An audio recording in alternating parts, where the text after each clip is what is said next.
comprendre que édition il y a le mardi 5 mai 2015 comme on a souka talabiso bien elongi oko comprendre que biso to ane sengo makasi mingi tango to yebaka ke bino batu bopona na bino lingala facile bozala ke belé pona kolanda ba information pona koyeba pe ndenge nini makambo ezali koleka na République démocratique du Congo. Merci pour la confiance et fidélité.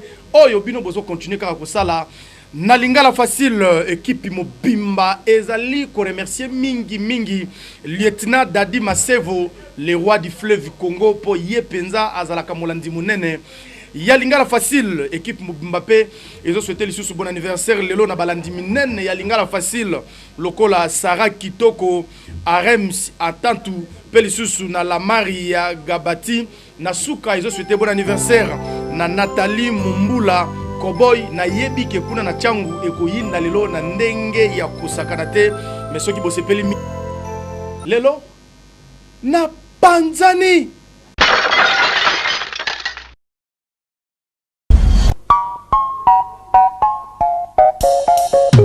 kasi avant beto kuza manisa mvimba betukena kupesa kaka ba bon anniversaire na yandi mosi Nathalie Mumbula Koboy Kilumba Bubu anyela kufete anniversaire na yandi bika nzambi anguza sakumu na ngelo Nathalie Mumbula Koboy ba champagne yake nui mabubu ya surtout kuna na Simone Plaza avec un partenaire idéologie ben otala mbote kimbindi mbizi mbimbi iyi bidingi tini mbizi biki dingi fidi mbizi mbimbi adi weske vubite bayombe ya chela bameza baiki na muso na tuba Mazi! Tout qu'on a page rose, que journal télévisé en Swahili facile. Nous avons souhaité joyeux anniversaire pour Nathalie Mumbuka Koboy. Ule kuna fote siku yake ya kuzaliwa leo. En tout cas, tunaomba na Mungu azidi na kumuongezea mingi sana.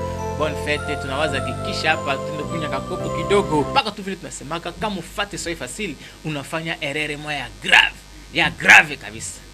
A connaît pas à demander. Kwa chunga nitoke. Tapasuka.